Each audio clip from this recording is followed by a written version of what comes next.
Supreme Magus, Chapter 43, Burying the Hatch. Aside from the gossip, life in the Count's private quarters was really peaceful. Count Lark took the initiative to explain everything to Lid's parents, taking the blame entirely on himself and giving only words of praise to their son. Raz and Alina were actually quite angry and wanted to give Lid a solid piece of their mind.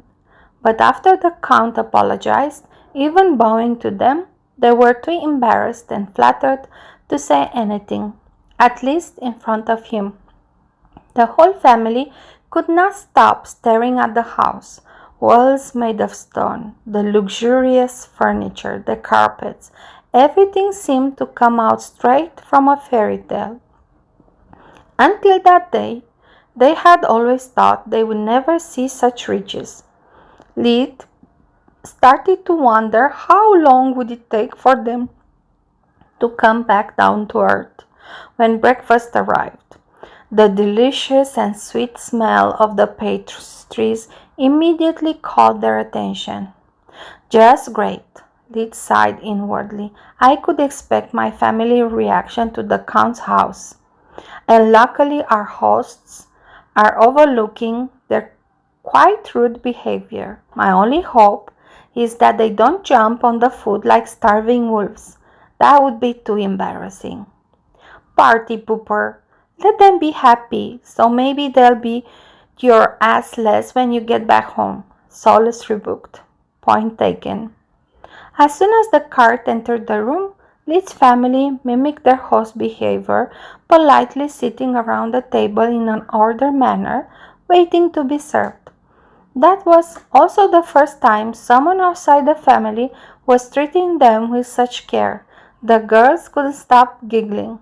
What in the world? Lid was fairly surprised. It wasn't a maid pushing the cart full of delicacies. It was Helia herself, accompanied by some kitchen personnel that Solace identified as her pose. It was the first time that Lid saw her in the flesh, and soon he understood why. Helia personally served the Count's family and then his own, showering everyone with compliments and attentions. Her followers did the same, but with more tact and less enthusiasm. When they left, there was enough food on the table to feed a battalion. Team Raz rules, Solus screamed. Count Lark was both embarrassed and flabbergasted. Helia barely served him on his birthday, and he had no idea why his usually impeccable staff had taken such liberties with his esteemed guest. Lid signaled him that he would explain later, before stopping everyone in their tracks, preventing them to take even a single bite. Usually, that would have garnered him a lot of nasty words, but in front of their host, they had to shut up and listen. The mention of the past poisoning attempts made them inwardly perform an 180-degree turn, going from demanding revenge to gratefulness in just a few words. Lid wasn't willing to let his guard down. He kept checking every single plate and forcing them to drink only conjured water. It was really depressing for his family, since he was the only one having tasted hot chocolate back on Earth, but they soldiered up. In the following days, the forced cohabitation would have been much more awkward if the Count's private quarters had not been bigger than their house. The women, led by Kayla, took for themselves the bedroom, the biggest and the most comfortable room, while the men had to settle up for the anteroom and its soft sofas. There were no more assassination attempts, since all the gathered evidence had caused a fuss for the Countess, and by remaining stubbornly holed up in the best guarded and easily defensible part of the house, the Count left her with no openings. Koya Lark had looked in a very nook and cranny searching for leverage, but the Count had no weakness she could exploit, And that nasty magical kid was even worse. After a thorough background check, she discovered he had no friends and no family outside those he had brought with himself. Killing or kidnapping his lost brother Orpal could be considered making him a favor at best. The only person remaining was Nerea, his mentor, but that was suicide. If the kid was so powerful, what were the limits of that old hag powers? The Countess could only curse herself for always ignoring her husband's hobbies. She had no idea who was or what repercussion messing with her could have. She knew nothing about magic except what her cousin Jenon said to her in the past. And even then, she had only pretended to listen to him most of the times. She decided to keep that as a last resort, if everything failed.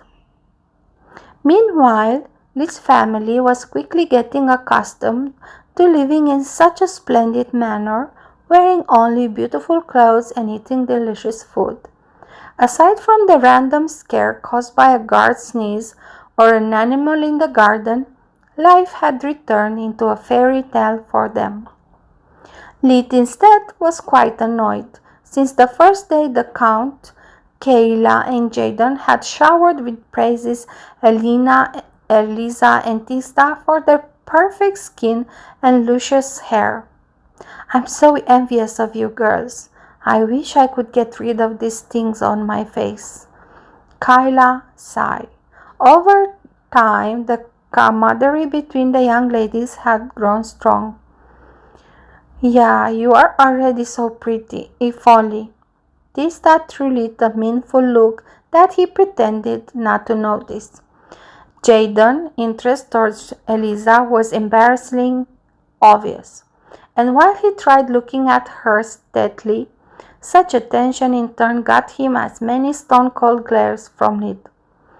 "I get that he's just 20 and horny as a boar, but she's just 14. Back where I came from, that's bad. Plus, unless he wants to marry her, I'd rather neuter him. I won't allow him to ruin her future, treating her like a fling over my dead body." Eliza was flattered by both the young men's attention and her little brother's care, yet she was just dazzled by the house, not stupid. Elena had warned her many times about the young men, nobles or not, that would try to take advantage of a naive young girl. She would accept compliments but refuse any improper gift and avoided remaining alone with him. When Kayla and the Count noticed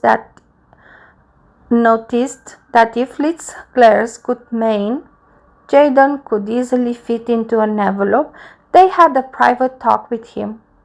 After that, the air in the room became a lot lighter. Finally, the Count received a notification via the communication amulet that the annulment was finally done. He was once again a free man. After confirming that Koya had been notified too, hence she had no more reason to plot against him, he could finally relax and step out of his room for the first time since wedding out the traitors. The first thing he only did was to contact Nana to explain her everything. "That's why you were so serious," she pondered. "And why you took away my only helper, Lark. When we meet again, we have to talk about compensation.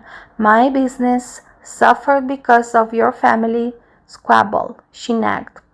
There, Lady Nerea.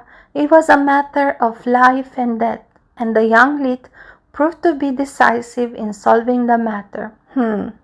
Sorry, but I have to go. I have a business to attend. We'll talk later, especially with you, young imp.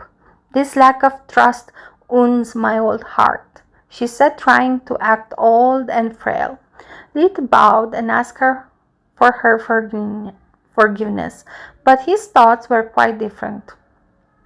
"Do you even have a heart? I'd bet all I have that the only reason you are pouting is that you have missed such juicy gossip for so long.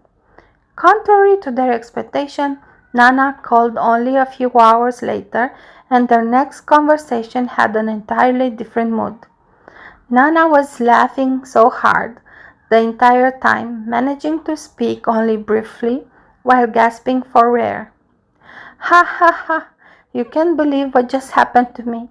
Someone just tried to kidnap me. I'm serious. A long laughing pause followed. It made me feel young again, like when I was still an adventurer. Guys dressed in tacky full black clothes coming at me from all directions. It was hilarious. You should have seen their faces when I took them down at once with corona discharge. According to the Count's book, it was a very strong tier 5 lightning spell. Nana's true specialty was air magic, after all. Lid had no idea what it was exactly. It was mentioned, but not described. He had already enough troubles understanding tier 4 spells. They were on a league on their own compared to the magic he had previously learned. They were so cute. They even had some minor magic items on them. I have no use for such trinkets, but I can still sell them for good money. Lid was so envious. Magical items. He had yet to find any. Hey, that's offensive, Solus pointed. I resent that. You are not an item. You are a friend. The pure sincerity of that thought sent Solus giggling and blushing in a corner of her mind, away from Lid's perceptions unless he explicitly searched for her. That makes the three of us even, Nana said. I hadn't had this much fun in decades. I was almost considering to let some of them go and not submit a report to the Mage Association. Almost. So, Lark, this is my annulment gift to you. From now on, you can choose to introduce yourself as a bachelor or widower. I'd go with widower. It's more dramatic. Chicks digs rich lonely men and make less awkward explaining why you have 2 children already. Ta-ta! After the communication ended, both men were shocked to their bones. You told me that your wife handled stress badly, but this is beyond idiotic. Lid even forgot the most basic etiquette. Indeed, the Count didn't seem to notice. The only explanation is that Koya had arranged Lady Nerea's kidnapping in advance, and when she received the news about the annulment, it was too late to call it off. She is a close friend to both of us. Koya's plan would make sense if Lady Nerea wasn't a strong magician. Not to mention, even if the plan succeeded, the result would be disastrous anyway. Count Lark sighed. Koya, you never listened to me when I talked about magic and its rules. I hope they don't make you suffer too much. You are still the mother of my kids. Thinking about the destruction that was about to befall the whole Gishel household, including his disowned children, he could not avoid shedding tears of regret and compassion.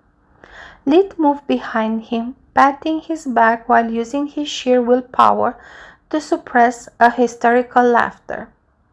Lid and his family spent 2 more weeks as the Count's guest, fully enjoying his hospitality and the beauty of the whole manor, especially the park. Now everyone had a room of his own. There was no danger anymore. That meant that, away from prying eyes, Eliza and Tista could freely mock their little brother for the Count's painting and the heroic aura he had depicted him with.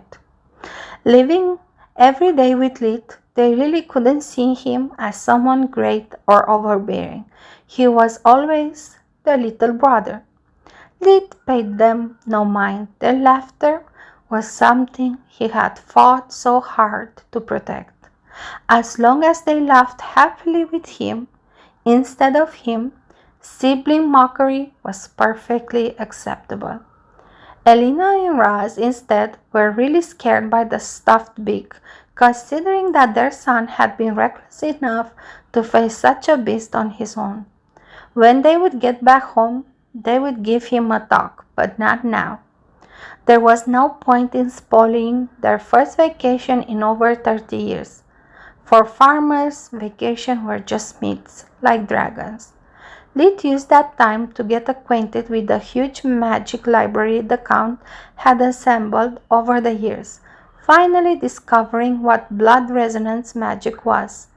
It was a recently discovered branch of light magic, and by using it, a mage could ascertain if two people were blood related or even to whom a blood sample belonged. Interesting. Back on Earth, this could become the foundation for forensic analysis. Seems that this mage, Duke Mart, is still alive and well, teaching magic at White Griffin Academy. This makes two famous mages residing there. Maybe Nana went to Lightning Griffin because of her air magic prowess, while the White Griffin specialized in land magic. Or maybe it's just a coincidence. Whatever. It's too far from here for me. Returning home revealed to be a bit traumatic for his family. No more servants, no more slacking off, no more all-you-can-eat buffet. It took many days and even more sight, but soon they returned to their old routine. The Count's sharecroppers had done an excellent job. They even repaired and reinforced the house, making it seem brand new. The Count had also sent them home with lots of gifts. All the clothes that had been prepared for them, a lot of makeup from Kayla, and a whole crate of food from Helia. The cook was really fond of the family and couldn't wait to have them back in the manor. A night, Lid was training his martial arts together with Solus when she felt an unknown Manacor approaching. More curious than worried, he made her return to his finger and set up various layers of protection around the house. Whoever he was alone and not very sneaky. Now that he had stopped practicing, Lid could hear him getting close. The night birds and insects had gone silent. "Who are you?" Lid asked as soon as their eyes met. The man in front of him wore an expensive robe, worthy of a magician, but now was all dirty and ripped in many points. He was unshaved. His hair was muddy too, and with only moonlight, Lid couldn't discern its color from the dirt. "You," the man had a pleasantly surprised expression on his face. "You have finally returned. I have waited for weeks, sleeping in the mud and eating only acorns and berries, but it was worth the wait. I'll ask you only one more time. Who are you?" Lid yawned. The man was not making any sense. "I'm Genon Gishal. You killed my entire family. Prepare to die." Lid reacted by laughing so hard. "Oh, I get it now. Bravo on surviving despite belonging to a family of brain-dead idiots." "How dare you? I'll kill your whole family like you killed mine." Lid started laughing even harder. "You, with your pathetic yellow Manacor, even my little sister is stronger than you." Lid's words and countenance made no sense to Genon. Outraged by such a lack of respect and fear, completely different from how he had imagined the face of while enduring all the hardship, Genon started casting a lightning spell.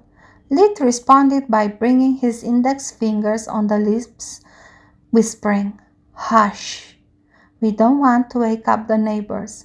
A second air dome beside the one that Lid had previously set up, enveloping the whole house, surrounding the two men, covering a 30-meter radius. "Breza in Indra." Ganon completed his spell.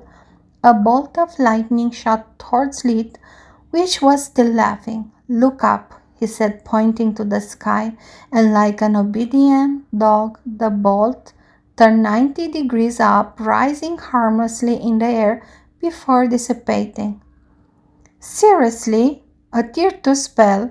How the heck did you manage to graduate from whatever backwater academy they sent you?" Ganon suddenly felt scared. What he had just saw made absolutely no sense. Not even his teachers had ever done something like that. "You know, I'm really stressed." Lid stopped laughing, his tone turning cold and detached, like he was talking to himself rather to his opponent. "I have spent weeks holed up pretending to be weak and harmless, playing the good kid role, but now I can finally be myself."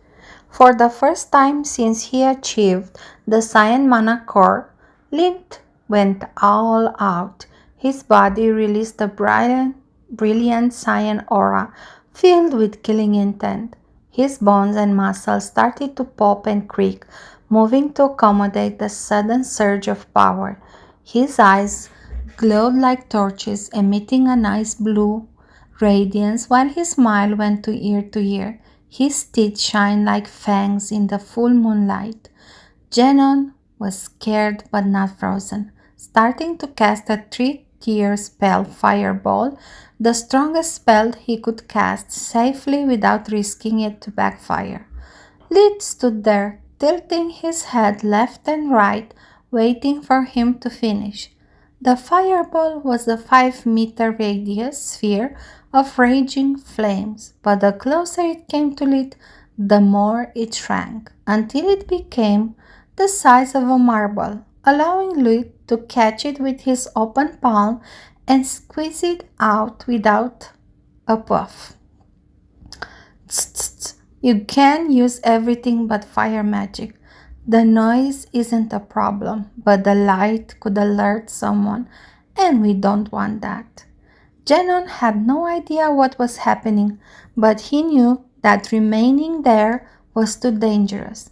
That wasn't a magical, but a monster. He tried to run away, but before he could get out of the hush zone, Lid was already pinning him down. "First, you threatened my family, and now you want to leave? That's rude. The night is still young, and I have so many things to experiment on you. Let's play." Despite his protective barrier, deep in the Tran woods, the Rai, king in the east, could feel the magic turbulence growing stronger. "Take heed, my pack. Some human has threatened the Scourge cubs.